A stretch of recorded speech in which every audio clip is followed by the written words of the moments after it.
तो दोस्तों ये है हमारी प्रकाशिकी यूनिट, और इस प्रकाशिकी यूनिट में जो जो हेडिंग्स हैं, जो डेफिनीशंस हैं, वो हमारे सामने दिख रही हैं। आज के वीडियो में बस इतना ही हम बताएंगे।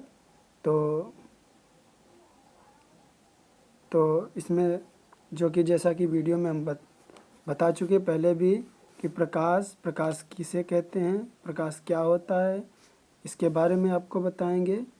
और प्रकाश का परावर्तन क्या होता है, प्रकाश का परावर्तन, प्रकाश के परावर्तन के नियम क्या होते हैं, और अवतल दर्पण, आखिर दर्पण क्या होता है, और दर्पण पर प्रकाश जब पड़ता है तो वो परावर्तन के पश्चात जिस बिंदु पर मिलता है उसे प्रतिबिंब कहते हैं। तो कई ऐसी स्थितियां हैं अवतल दर्पण के सामने जब प्रकाश चलता है, जब वस्तु रखी होती है, प्रकाश चलता है, तो कहाँ कहाँ पे प्रतिबिंब बनता है, कहाँ पे वस्तु रखी होगी तो उसका प्रतिबिंब कहाँ बनेगा। तो ये सब सारी चीज़ें और पूर्ण आंतरिक परावर्तन के बारे में भी बताएंगे। तो लेके चलते हैं पहला कि वो प्रकाश। तो डिफिनीशन लिखते हैं।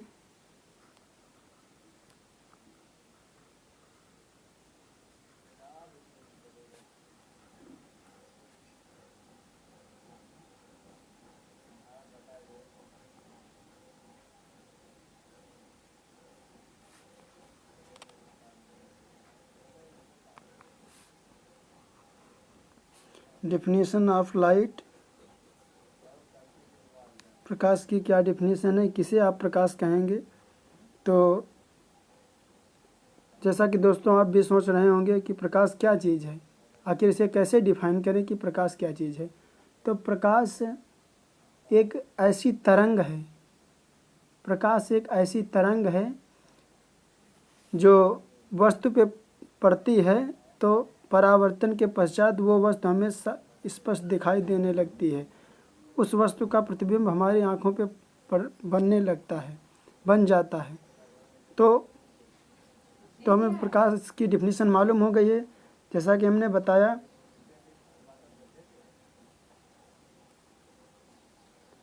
प्रकाश एक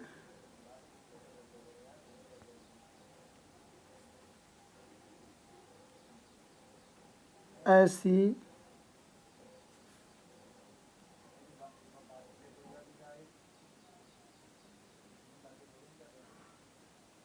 तरंग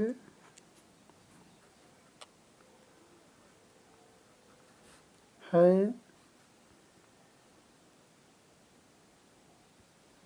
और इस तरंग में फोटॉन भी होते हैं।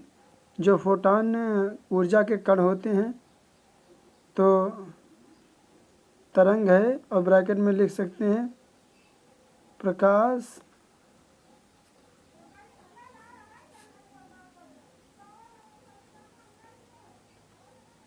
एक ऊर्जा है जो किसी वस्तु पर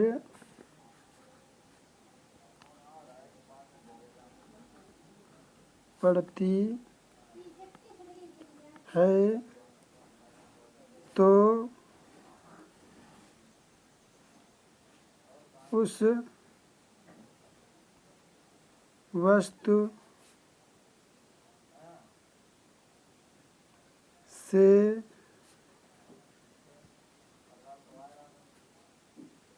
टकराकर, ब्रैकेट में से कहेंगे परावर्तन,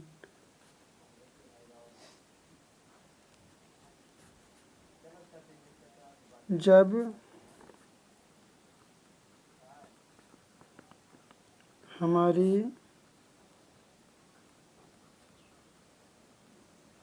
आँखों में पड़ती है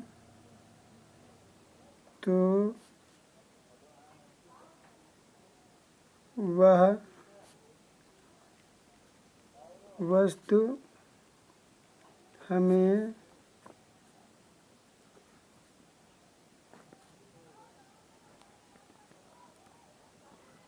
स्पष्ट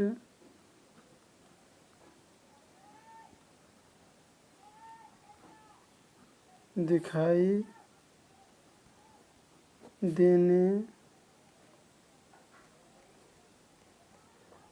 लगती है। तो इस डिफिनीसन को याद कर लिया होगा आप लोगों ने। साधारण सी डिफिनीसन है और सभी जानते हैं। प्रकाश जब किसी वस्तु पे पड़ता है तो उससे जब प्रकाश तक टकराता है और फिर वो हमारी आँखों में पड़ता है तो वो वस्तु हमें दिखाई देती है। बिना प्रकाश के हमें कोई वस्तु दिखाई नहीं दे सकती है।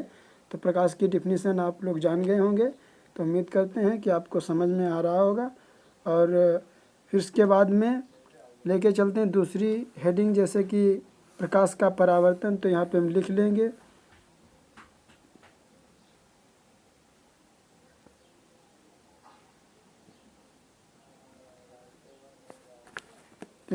लेंगे प्रकाश का परावर्तन और फिर इसकी डिफिनीसन देंगे।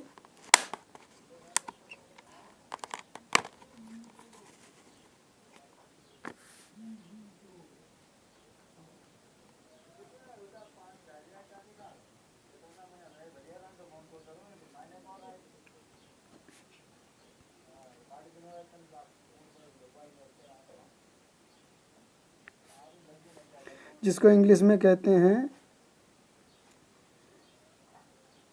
Reflection of light. दोस्तों, एक रिफ्रैक्शन होता है, एक रिफ्लेक्शन होता है। रिफ्रैक्शन माने जिसमें एफ के बाद RECTION होता है, उसको अपवर्तन कहते हैं। और रिफ्लेक्शन माने परावर्तन होता है। तो दोस्तों, परावर्तन के लिए किसे कहते हैं परावर्तन, देखिए।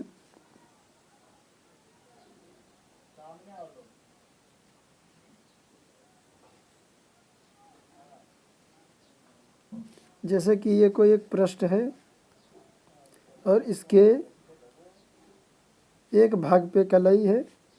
कलई चांदी की कलई हो सकती है। तो जैसे कि दर्पण है, ये पृष्ठ है एक, जिसे परावर्तक पृष्ठ कहते हैं,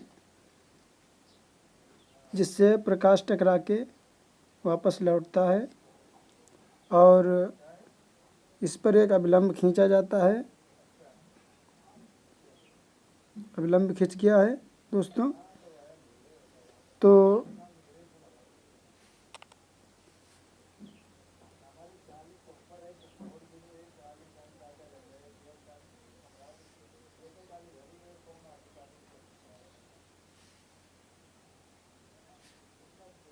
फिगर आपके सामने है। जो ये निशान है इसे आपतित किरण से दिखाएंगे।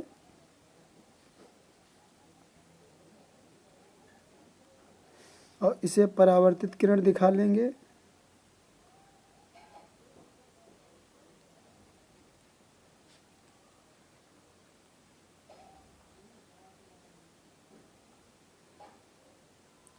तो ये किरण आ रही है, कोई प्रकाश की किरण है जो कि तल पे टकराई और परावर्तन के पश्चात वापस उसी माध्यम में लौट गई। तो और ये अभिलंब है।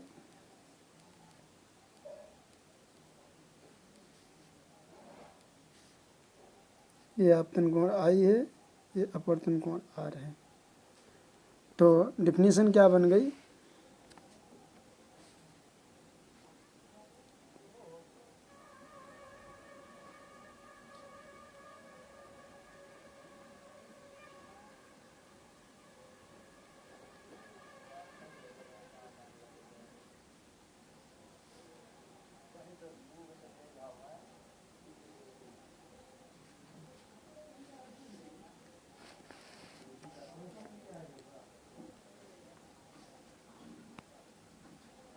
जब कोई प्रकाश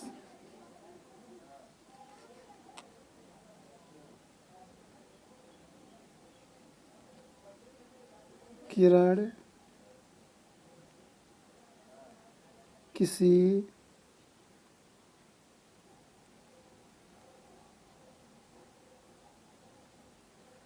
चिकने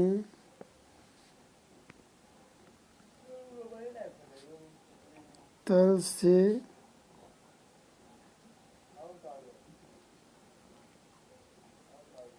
टकराती है तो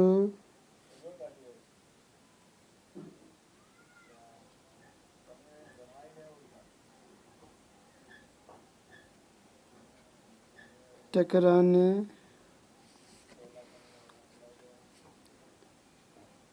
के पश्चात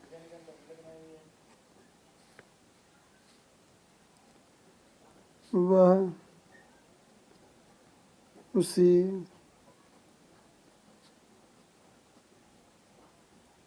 माध्यम में वापस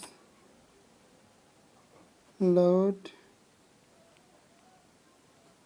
जाती है।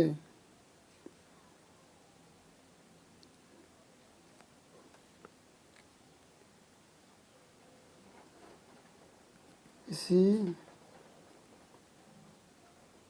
घटना को प्रकाश का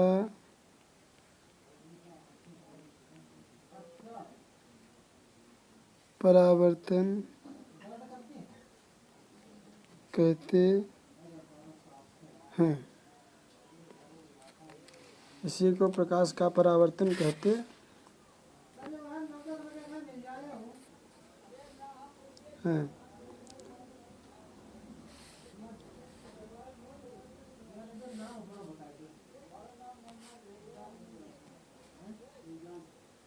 प्रकाश का परावर्तन कहते हैं। आपको प्रकाश का परावर्तन की डिफिनीशन पता हो गई होगी। अब आ जाते हैं प्रकाश के परावर्तन के नियम क्या होते हैं।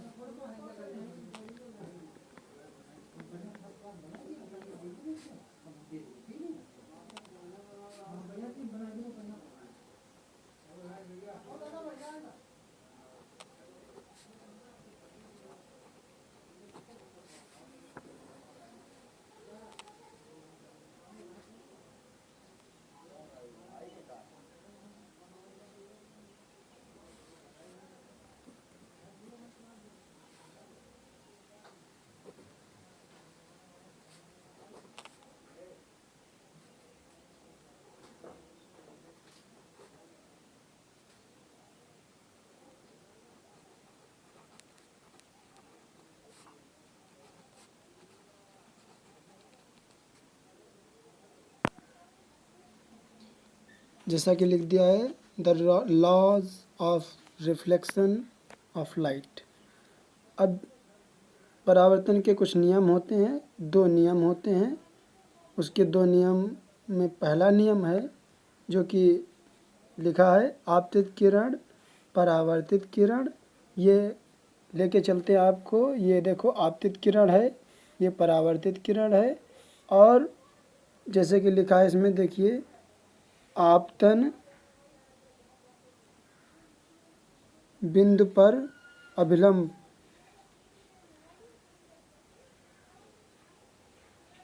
तीनों एक ही तल में होते हैं। जैसा कि इसमें समझाते हैं फिगर में, आपतित किरण, परावर्तित किरण और आपतन बिंदु पर ये खींचा गया अभिलंब तीनों एक ही तल में होते हैं। ये एक ही तल में है कि नहीं है। अब दूसरा नियम है, आपतन कोण आई तथा परावर्तन कोण आर दोनों बराबर होते हैं। जो कि नियम आपतन कोण आई, परावर्तन कोण आर। तो angle I is equal to angle R. Both of them is equal to one another. So have you considered it well?